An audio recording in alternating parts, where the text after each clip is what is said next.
നമസ്തേ. രാഹുൽ ശിലാഭദ്രൻ ഒരിക്കൽ ചെയ്ത അതേ തെറ്റ് നമ്മളും ചെയ്യുന്നുണ്ടോ? തുർക്കി സൈനിക കമാൻഡറായ ബക്തിയാർ ഗിൽജി ഗുരുതരമായി രോഗബാധിതനായി. അവിടെയുള്ള എല്ലാ ഡോക്ടർമാരും അദ്ദേഹത്തിന്റെ രോഗം നിർണ്ണയിക്കുന്നതിൽ പരാജയപ്പെട്ടു. ദിവസം തോറും ഗിൽജി ദുർബലനായി കിടക്കുകയായിരുന്നു. തന്റെ അവസാന നാളുകൾ വന്നെത്തിയതായി അദ്ദേഹത്തിന് തോന്നുകയുണ്ടായി. ഒരു ദിവസം തന്നെ സന്ദർശിക്കാൻ വന്ന ഒരു വൃദ്ധൻ ഇന്ത്യയിലെ മഗധ സാമ്രാജ്യത്തിലെ നളന്ദ സർവകലാശാലയിലെ പണ്ഡിതനായ രാഹുൽ ശിലാഭദ്രനിൽ നിന്ന് ഉപദേശം തേടാൻ നിർദ്ദേശിച്ചു. ശിലാഭദ്രന് ഗിൽജിയെ സുഖപ്പെടുത്താൻ കഴിയുമെന്ന് അദ്ദേഹം അവകാശപ്പെടുകയും ചെയ്തു. എന്നാൽ ഗിൽജി വിസമ്മതിച്ചു.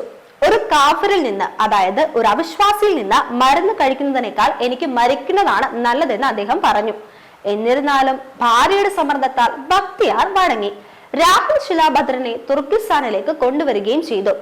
ഗിൽജി ദൂരെ നിന്ന് തന്നെ നിരീക്ഷിക്കാൻ നിർബന്ധിക്കുകയും എന്നെ തുടരുത്, നീ ഒരു കാഫിറാണ്, നിന്നിൽ നിന്ന് ഞാൻ മരുന്ന് കഴിക്കില്ല എന്ന് മുന്നറിയിപ്പ് നൽകുകയും ചെയ്തു. രാഹുൽ ശിലാഭദ്രൻ അദ്ദേഹത്തിന്റെ മുഖത്തേക്ക് നോക്കി, ശരീരം പരിശോധിച്ചു, കഫം നിറഞ്ഞ ഒരു പാത്രം നിരീക്ഷിച്ചു, അദ്ദേഹത്തിന്റെ ശ്വസനഗതി പരിശോധിച്ചു. പിന്നെ അദ്ദേഹം പോയി. പിന്നീട് അദ്ദേഹം തിരിച്ചു വന്ന ഗിൽജിയോട് ചോദിച്ചു, നീ ഖുറാൻ വായിക്കാറുണ്ടോ? ഗിൽജി മറുപടി പറഞ്ഞു, അതെ. നീ എങ്ങനെയാണ് അതിന്റെ താളുകൾ മറിക്കുന്നത്? എന്റെ വിരലുകൾ കൊണ്ട്, എന്റെ നാവിൽ സ്പർശിച്ചുകൊണ്ട്. രാഹുൽ ശിലാഭദ്രൻ അദ്ദേഹത്തിന് ഒരു ഖുറാൻ നൽകി. അത് ദിവസവും വായിക്കാൻ ആവശ്യപ്പെട്ടു. തുടർന്ന് അദ്ദേഹം ഇന്ത്യയിലേക്ക് മടങ്ങി. അടുത്ത ദിവസം മുതൽ ഗിൽജിയുടെ ആരോഗ്യം മെച്ചപ്പെട്ടു. ഒരാഴ്ചക്കുള്ളിൽ അദ്ദേഹം പൂർണ്ണമായും സുഖം പ്രാപിച്ചു. സത്യത്തിൽ രാഹുൽ ശിലാഭദ്ര ഖുറാനിന്റെ താളുകളിൽ മരുന്ന് പുരട്ടി അതിനെ ഗിൽജി വായിക്കുമ്പോൾ അത് അദ്ദേഹത്തിന് നാവിലെത്തും. ഗിൽജി അത്ഭുതപ്പെട്ടു. പക്ഷെ അതിലുപരി അദ്ദേഹത്തിന് അസൂയ തോന്നി. അസൂയ മൂലം അദ്ദേഹം മരിക്കുകയായിരുന്നു. ഒരു കാഫിറിന് തന്നേക്കാൾ ബുദ്ധിമാനും കഴിവുള്ളവനും എങ്ങനെയാകാമെന്ന് അദ്ദേഹം ചിന്തിച്ചു. അടുത്ത വർഷം തന്നെ ഗിൽജി തന്നെ സൈന്യത്തെ തയ്യാറാക്കി നളന്ദ സർവകലാശാല ആക്രമിച്ചു. ലോകത്തിലെ ഏറ്റവും വലിയ അറിവിന്റെയും ശാസ്ത്രത്തിന്റെയും കേന്ദ്രമായിരുന്നു നളന്ദ സർവകലാശാല. വിശാലമായ ഒരു ക്യാമ്പസിൽ 10,000 വിദ്യാർത്ഥികളും 1000 അധ്യാപകരും വസിക്കുന്ന ഈ വലിയ ലൈബ്രറിയിൽ 3 കഥകളിലായി 10 ദശലക്ഷത്തിലധികം പുസ്തകങ്ങളുടെയും കൈയെഴുത്ത് പ്രതികളുടെയും ഗ്രന്ഥങ്ങളുടെയും ശേഖരം ഉണ്ടായിരുന്നു. ഗിൽജി എത്തിയപ്പോൾ അധ്യാപകരും വിദ്യാർത്ഥികളും അദ്ദേഹത്തെ സ്വാഗതം ചെയ്യാൻ വന്നു. നന്ദി പ്രകടിപ്പിക്കാൻ അദ്ദേഹം അവിടെ ഉണ്ടെന്ന് കരുതി. പകരം ഗിൽജി പുഞ്ചിരിച്ചുകൊണ്ട് തന്റെ വാളുകൊണ്ട് ഹെഡ് സന്യാസിനിയുടെ തലയറുത്തു. അദ്ദേഹം തയ്യാറായി വന്നു. തുടർന്ന് ആയിരക്കണക്കിന് വിദ്യാർത്ഥികളെയും അധ്യാപകരെയും ക്യാരറ്റും മുള്ളങ്കിയും പോലെ കൊന്നടുക്കി. അവരെ അത്ഭുതപ്പെടുത്തി. അടുത്തതായി ആഗോള അറിവിന്റെയും ശാസ്ത്രത്തിന്റെയും ഹൃദ്യമായ മഹത്തായ ലൈബ്രറിക്ക് അദ്ദേഹം തീയിട്ടു.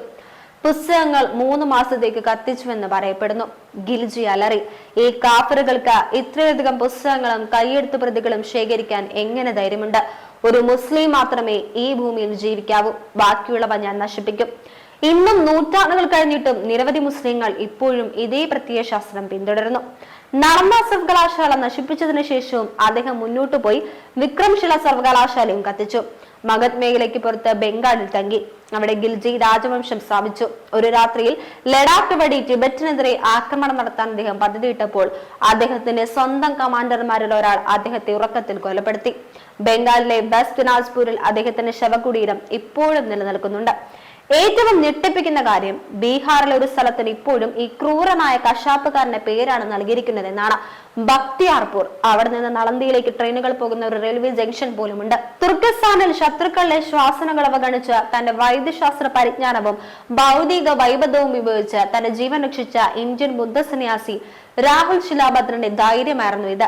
അദ്ദേഹത്തിന് എന്ത് പ്രതിഫലമായി ലഭിച്ചു?